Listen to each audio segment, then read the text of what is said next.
राधे राधे, हरे कृष्णा। कैसे हो आप सभी लोग? आशा करती हूँ आप सभी परम मंगल में होगे, स्वस्थ होगे, अच्छे होगे। सबसे पहले आप सभी को एकादशी की अनंत और अनंत शुभकामनाएं। एकादशी का पावन उत्सव आने ही वाला है। साल में 24 एकादशी होती है। जिस वर्ष अधिक मास होता है उस वर्ष 26 एकादशी होती है।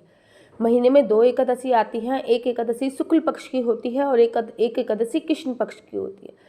साल भर में जब 24 एकादशी होती है तो कभी ना कभी हमारे साथ ऐसी घटना घटित हो ही चुकी होती है कि हमारे घर में किसी न किसी का जन्म हो चुका होता है या फिर हमारे घर में किसी न किसी की मृत्यु हो जाती है।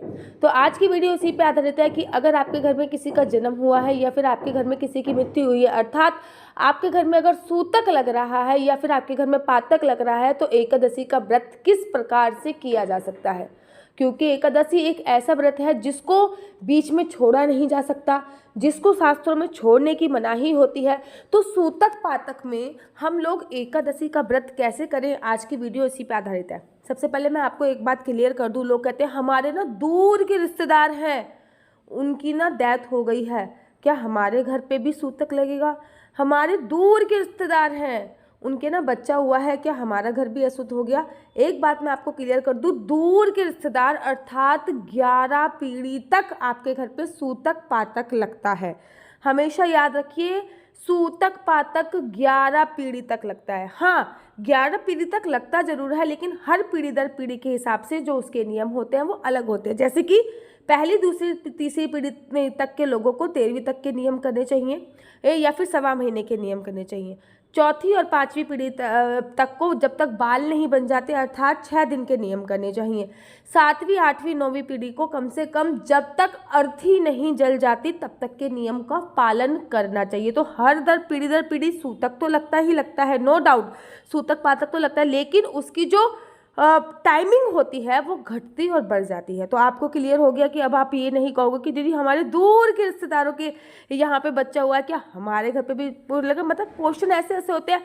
हमारे ना बहुत दूर के एक दादाजी हैं, उन दादाजी के पोता हुआ है, क्या हमारे घर पे भी सूतक या पातक लगेगा? तो ये बात आप ध्यान से समझ लीजिए कि 11 पीढ़ी तक सूतक पातक लगता है, बस उसकी जो टाइम ड्यूरेशन होती है वो कम ज़्यादा हो जाती है। अब एक बात मैं आपको बता दूं, बड़े सारे लोग कहते हैं कि माई के पक्ष का भी दीदी के सूतक पातक लगता है। नहीं, अगर आपकी शादी हो गई है, फिर आपके जो हस्बैंड के घर के लोग हैं, फॉर एग्जांपल आपके हस्बैंड के चाचा हो गए, आपके हस्बैंड के ताऊ हो गए, आपके हस्बैंड का जो परिवार है, आपके हस्बैंड की अगर बुआ के घर में किसी की डेथ हुई तो आपका परिवार इफेक्ट नहीं करेगा। आपके हस्बैंड के मामा के घर में किसी की डेथ हुई तो आपका परिवार इफेक्ट नहीं करेगा।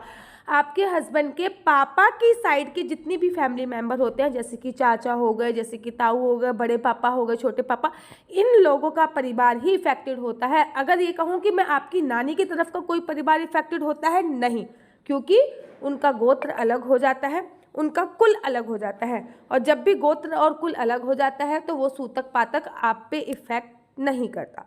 तो आज की वीडियो आधारित है कि सूतक पातक में हम लोग एकादशी का व्रत कैसे करते हैं। देखिए, इसमें कोई भी संदेह नहीं है कि एकादशी का व्रत छोड़ा नहीं जा सकता है, क्योंकि एकादशी जिसे कहते हैं ना, व्रतों में भी व्रत होते हैं, अर्थात एकादशी का जो व्रत है वो महाव्रत की श्रेणी में आता है। जैसे कि आम फलों का राजा होता है ना, वैसे ही एकादशी व्रतों का राजा होती है।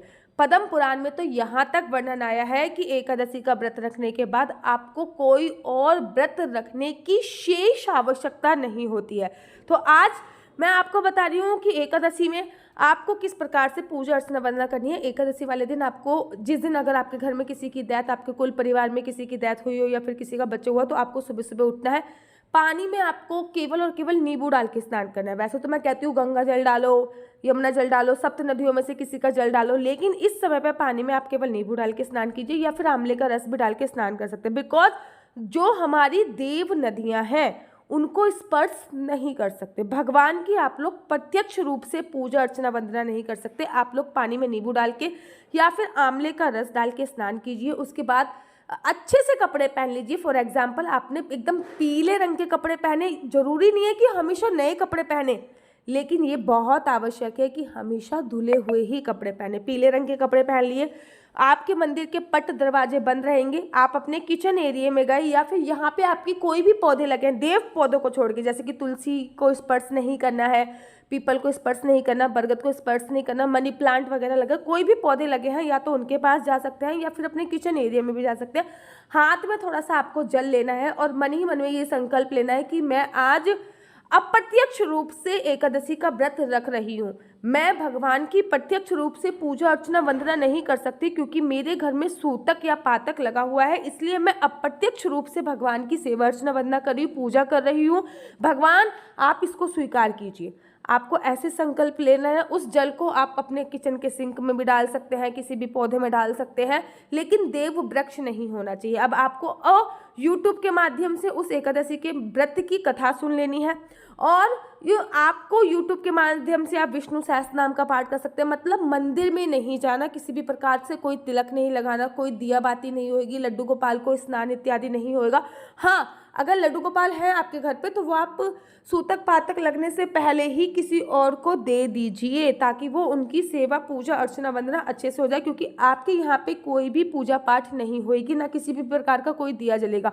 आप एकादशी की कथा यूट्यूब के माध्यम से सुनिए, संकल्प आप पानी से ले लीजिए, बाकी प्रत्यक्ष रूप से आप कोई भी पूजा अर्चना वंदना नहीं करोगे। पूरे दिन आप पूरे दिन आप व्रत रखोगे, भगवान के नाम का स्मरण करोगे मन ही मन में, लेकिन किसी भी ना तो माला झोली को स्पर्श कर सकते हो, ना ही आपके गुरु द्वारा जो मंत्र है वो आप बोल सकते हो मन ही मन में, या ना किसी देव वृक्ष को स्पर्श कर सकते हो। तो अप्रत्यक्ष रूप से आप एकादशी का व्रत लीजिए, लेकिन हाँ संकल्प जरूर लीजिए और संकल्प में आप अपनी पूरी परेशानी जो है आपको वो आप भगवान के सामने जरूर और जरूर रखिए। अगर आप लोग अपनी कुंडली मुझसे दिखवाना चाहते हैं, आपके बच्चे का फ्यूचर क्या होगा, आपका फ्यूचर क्या होने वाला है, आपका बच्चा कौन सी साइड ले कौन सी स्ट्रीम ले, आपकी बेटी कौन सी साइड ले कौन सी स्ट्रीम ले, आपकी बेटी का विवाह का योग कब बन रहा है, आपके मकान का योग कब बन रहा है, या फिर आपकी कुंडली के अनुसार आपको बिजनेस करनी चाहिए या जॉब करनी चाहिए, आपकी कुंडली में कोई राजयोग है या नहीं, अगर राजयोग है तो वो कब से प्रारंभ हो रहा है, आपका लकी कलर कौन सा है,